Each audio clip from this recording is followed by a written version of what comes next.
Hey guys, welcome back. This is Bluffmunkey back again for Sonic Academy, and in today's video I'd like to look at the concept of mixing a track without using any EQ or compression. So let's have a look now and see what that means.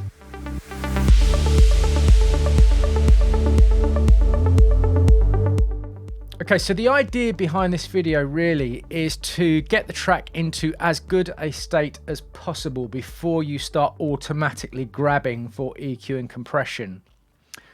So possibly think about this as kind of pre-mixing. So first things first, we will look at this in a little bit more detail in a second, but really this boils down to sound choice more than anything else. But really this idea of mixing without EQ and compression, I'll think about it with three words. It's time, frequency, and space. So for time, a lot of it is really to do with the length of sounds that you're using and where they are in time relative to each other. And we'll start looking at that with the kick and bass. Some of these techniques we've looked at before, and some of them you will be familiar with, but it's a good way to describe what we're talking about here. Frequency is also fairly self-explanatory. This is what you tend to grab an EQ for, but there are things that you can do to keep everything in its own frequency space. Again, mostly coming back to sound choice, but without going to EQ automatically. And the last thing is space. So looking at my mix here, I've got my speakers left and right. So space can be left, right, front and back is mostly dealt with reverb. So that gives you a sense of a sound having a space in a room, but also you can have these things panned left and right, or not, which we'll have a look at in a second. So first things first, I do want to take a look at the kick and bass. In fact, let's have a listen to this little project I've put together. Now I've put this together deliberately to be a little bit problematic. So have a listen to this.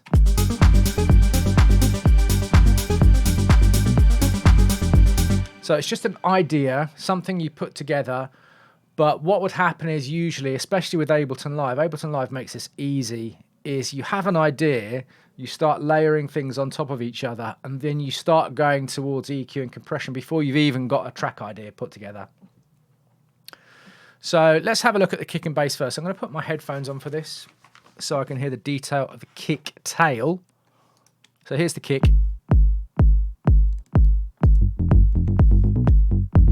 So you may already be able to hear that the kick is out of tune with the bass. Now that's not necessarily an issue.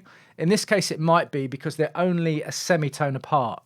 Now if you're having a kick and a bass that are an interval apart, let's say it's a major or a minor third depending on what the key of the track is in, or a perfect fifth, sometimes that's fine. The kick doesn't always have to be in tune, but when it's a semitone out it will grate.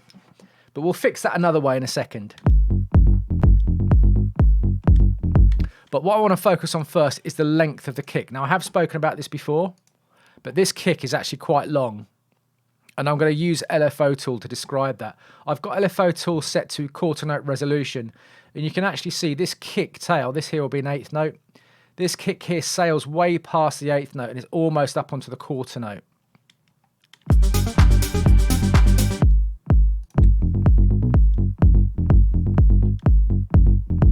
So what I want to do is I want to shorten the kick. And this is quite crucial with almost all electronic music. The length of the kick is quite important, especially if you're using a lot of samples where you don't have envelope control necessarily. You can do it with a sampler. But if you just throw a kick down onto the timeline, you don't necessarily have the kind of control you need to adjust this properly. So let's open up kick 2. I want to shorten this kick tail down. So see this line here, right in the middle? I want to get that down. So it doesn't always have to be like that. But generally speaking, you'll find a lot of the time, the shorter the kick you can get away with, the better. So I'm going to open up kick 2 here. My UI is a little bit big. Let's just pull this down here. So I'm going to go into the amp section here. And I'm just going to use this slider to reduce the length of the kick.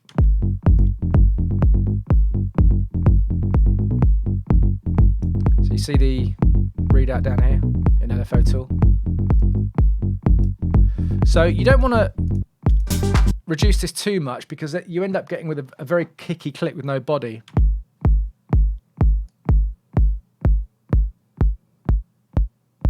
So that's silly. So I want it around there, and then you can always come back into these nodes and, you know, round this off a little bit. So you're still getting the body of the kick, but it's finishing in time for the next note from the bass. So if you've got a lot of rolling bass lines, this is when this is most apparent. If you just have an, you know, one of those off basses, like that, it doesn't matter so much. But in this case, it does. So let's have a listen to that again now.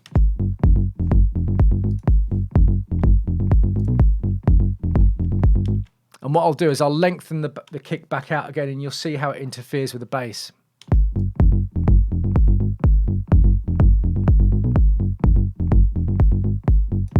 So this is the time. Remember we talked about time, frequency, and space? This is the time factor. Now, the other thing you can do, the mirror of this, you will be familiar with this, but I'm going to talk about it anyway because we're talking about it in the context of time. So we're going to use LFO tool to duck the bass line slightly. Now, I know you're all going to be familiar with this, but I'm using it to describe this concept of time as a mixing tool. And it doesn't just have to be a kick and bass. You can use ducking or something like this, or note length in any element in the track.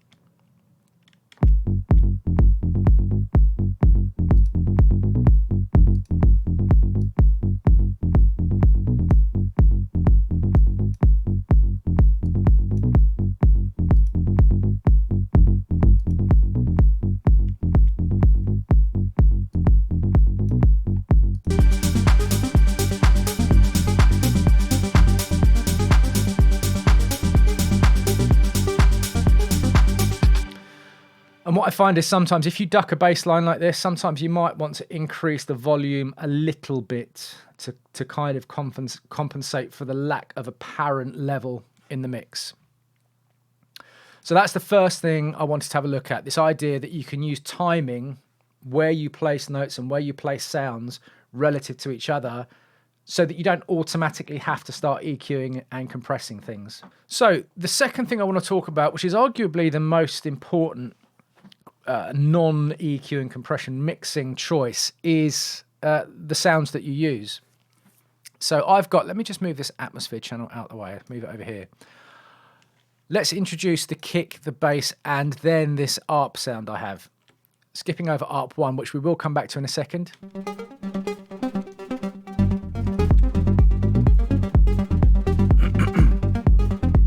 So this was actually the second sound that I chose here. The first sound that I chose, and I was just preset browsing, by the way. The first sound that I chose was actually this sound.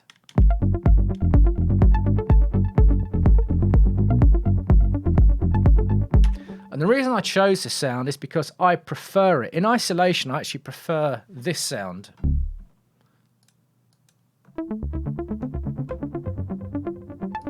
Over this one.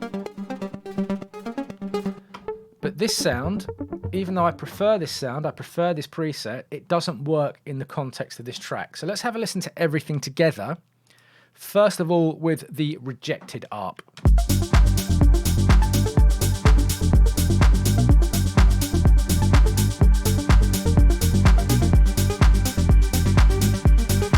And then this is the one I ultimately settled with because I feel it works better with this track.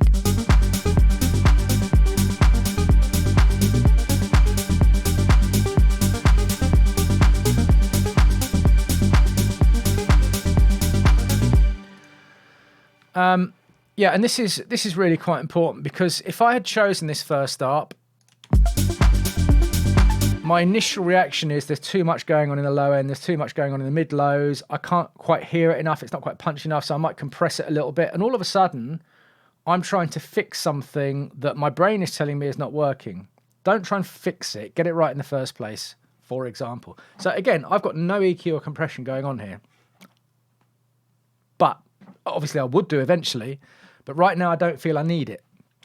Not yet anyway.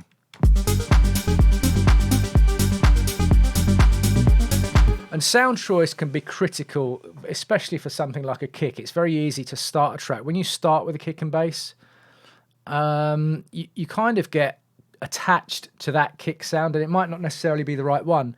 So I've mentioned this before as well, but quite often, 3 or 4 hours into a project, I might start auditioning other kicks and seeing if they work. And all of a sudden, one will jump out as the perfect kick, and then I end up changing it anyway. Right, the next thing to talk about, which is, I don't know why, but it's massively overlooked, is just levels. How loud you have things compared to each other.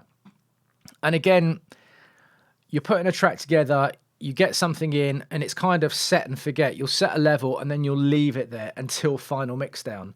And the problem with leaving it there until final mixdown is that it's then affecting everything else in the mix. So getting this right now, rather than leaving it till later, can actually be quite useful. And the most obvious example here is this atmosphere running in the background. This. So if I take it out, it's overpowering everything when it comes back in again.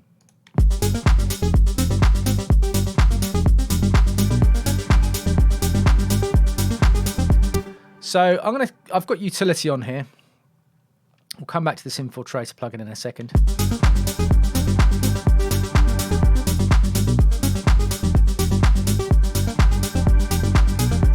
So one of the things I do is I'll come back to a project the day after. Let's say I saved it the night before, come back to it the day after, and if I feel that anything is sticking out, I'll drop the level down to 0 immediately, and then I'll work on the project. I'll do something else on the project, and then I'll come back to that channel that I've dropped, and then I'll reintroduce it until I feel it's about the right level. And almost invariably, there's several dB lower, yet I can still hear it in the track. I can still hear it at the level I want to have it at. So let's do that with this one without the power of a night's sleep. Now, in fact, what I'll do, I also know that this loop here is too loud as well.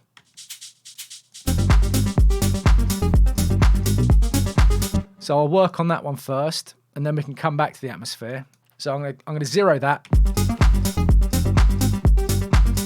And the other thing I'm going to do is I'm going to use my push 2 so I can level it without looking at the screen. Remember I've spoken about that before? Have you seen me talk about that before? Listening with your ears, not with your eyes.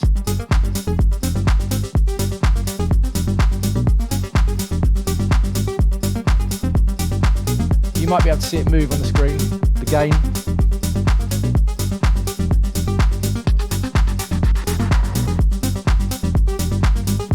Yeah, I'm feeling about there. You'd have to look back on the video, but I'm guessing that was a few dB lower than it was before. And I'm going to do the same with the atmosphere. So we're going to take the gain on the atmosphere using the push 2.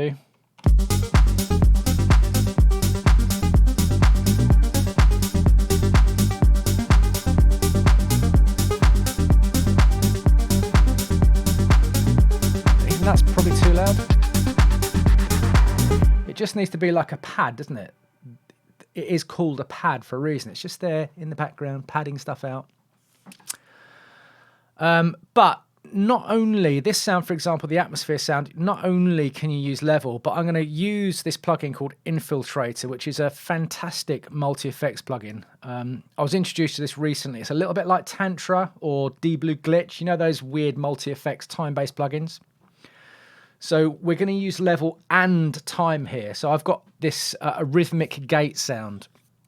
Now I'm not going to use it 100% wet, but I just want to take some of the pad out using like this amplitude modulation with this step shape on the UI here. So let me turn it on. I'm going to take the mix all the way down to 0. Let's solo this sound.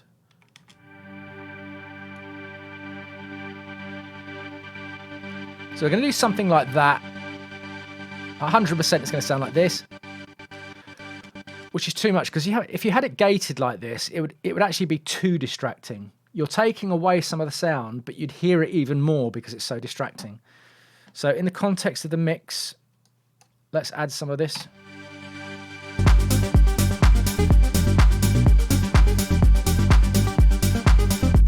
Too distracting there, right?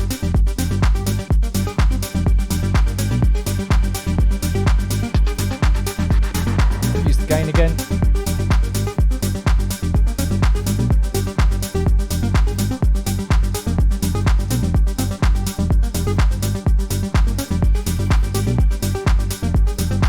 So it's doing something a little bit more interesting, which isn't necessarily to do with mixing, but we're using time and space there. We're moving it out the way a little bit in order to fit in with all of the other elements going on.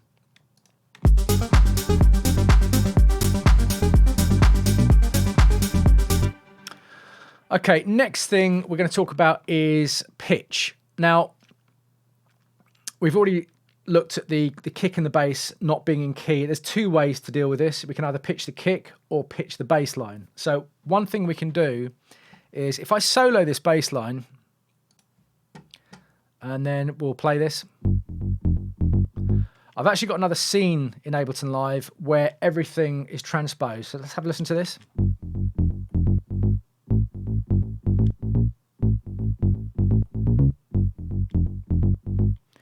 So with a kick, and this is transposed up a semitone, and all of a sudden the kick and the bass are in key with each other.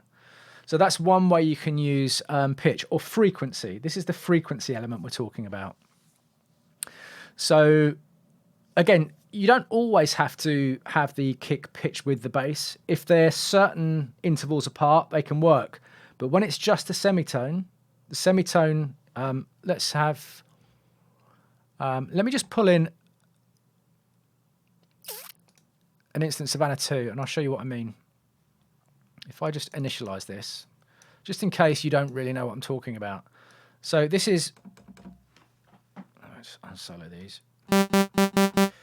So this is the pitch of our bass line. And this was the original pitch of the kick, or the perceived pitch. So they're apart like that. Now when you play together, it grates, okay? Now if your bass line is here, and your kick's here, that's okay. That's a recognizable interval. Or a fifth. That's fine. But when it's here, problems occur.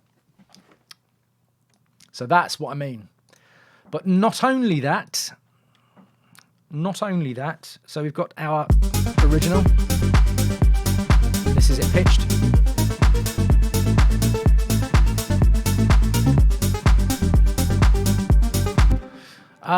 We can also pitch the open hi-hat because I put this open hi-hat in here deliberately because it didn't quite work. But I want you to hear what happens when I change the pitch of the open hi-hat slightly. So let's go with version 2, the slightly repitched version. So I'm going to use the sampler here to change the pitch of the open hi-hat.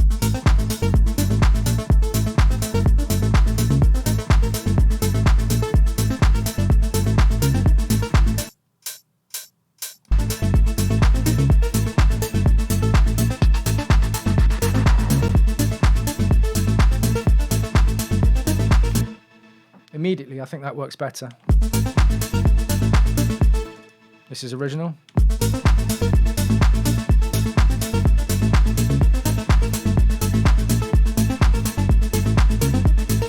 See, I think it gels with everything else better at that pitch. Again, I've done no EQ, no compression. I've just altered the pitch of it. So we're working on the frequency aspect of those three words that I talked about: time, frequency, and space.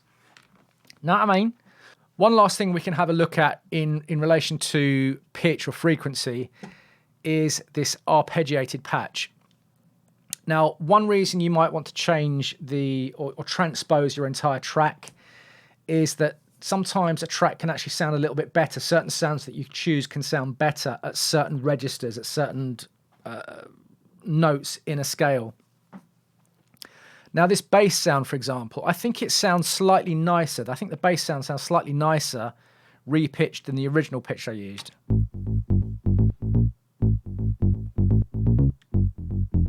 I think they're slightly too low for this particular sound. Now for me, automatically, I tend to start a lot of tracks in G minor, mainly because a lot of the kick samples I had were in G. And bass notes can often sound best around G. But in this case, it sounded slightly better when it was a little bit higher up. See, I think that bass sound just works better there. So it may be that you need to adjust the the pitch or the frequency transposed from one scale to another. One scale isn't necessarily better than another. They're all, in terms of intervals, they're all the same. Like A minor and C minor is exactly the same. It's just pitched slightly higher. The actual intervals between the notes of A minor and C minor are identical. So if you transpose a whole track up, every single channel, it's still going to sound the same in relation to each other. But let's have a look at this arpeggiated sound. So what we can do is come into the MIDI, and I can just pitch this up and see what happens.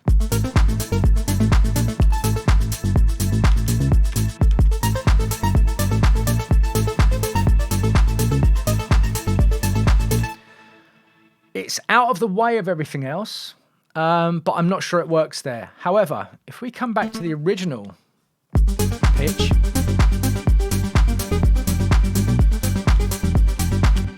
it kind of works better an octave higher. Only a small change in interval. We didn't change it that much, but in this instance, I think this arpeggiator sounds slightly better an octave higher. I thought we changed that already.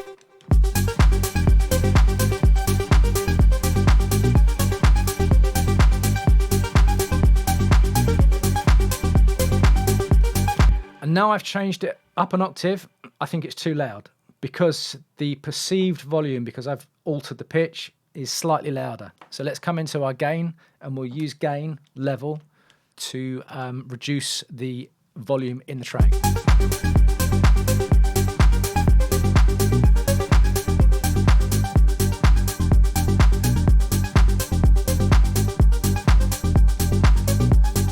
So again, we haven't used EQ, we haven't used compression, we've just used level and frequency.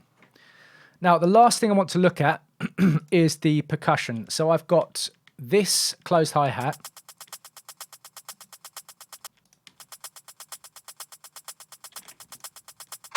Clap, open hi-hat, and I've got this loop. So if you listen to these, they all sound like they're kind of off in their own place, their own space doing something, because I've used all these different samples. And I've chosen samples that have a little bit of room on them already. So this closed hi-hat, you can hear it's got stereo information. It really shouldn't do. A closed hi-hat sample should be very, very mono. And you can actually even see it on the meter here. Slightly louder in the left speaker. Now this is because there's going to be some kind of reverb on it. It's going to have been sampled from somewhere. Same with the clap. You can actually hear it being gated off. That. So that's in its own space too. Open hi-hat's fairly dry. And the loop's very dry as well. But we want to try and gel these things together somehow. And automatically you're going to think, well, yeah, you want compression for that. But not necessarily. So the closed hi-hat, first thing I'm going to do, which is an unusual thing, I already had utility on this actually, is I'm just going to mono the sample, and that will almost completely remove that perceived room that it's in. So once we take out that stereo response, what our ears perceive as reflections, it becomes almost dry. So that's a good starting point. Next thing, I'm going to add the clap, the open hi-hat, and the loop. And I'm going to start feeding them all into a drum plate preset I've got using Valhalla Room. I just quite like the sizzle plate. Very, very short, less than a second. But I'm going to feed a little bit of these drums into that channel just so that it helps gel them together, because then our ears will think, oh yeah, they're all in the same space. So let's do that quickly.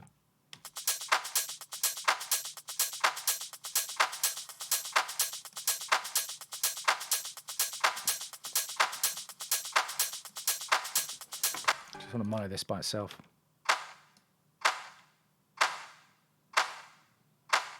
The clap, you can get away with adding a little bit more reverb, I find, usually.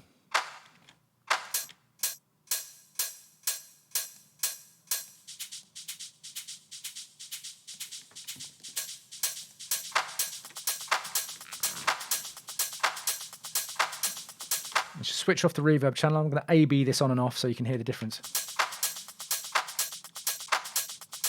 See what I mean? They're kind of all off doing their own thing, and then I'll switch the reverb on and they'll join together in harmony.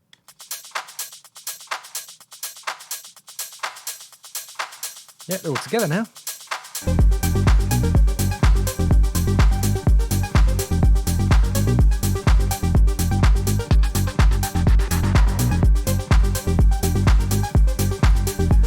And that's pretty much it, guys. Just a few tips and tricks that you can use to pre-mix your track before going down the old EQ and compression route. And the reason I stress this again and again is because, you know, if you're trying to get a track together and you get it to a stage like this, or maybe 5 or 10 more channels, and it's still in session mode, session view, and you're still adding ideas, and then you're EQing and compressing, that track will never go anywhere. I can almost guarantee it. You'll put it in arrange mode, you'll have a kind of rough arrangement, and then you've already boxed yourself in. But if you do it this way and get things sounding right in the first place, you won't need to keep adjusting things as you add more stuff, if that makes sense. So I hope you found this video useful, guys, and I'll see you again soon. Cheers.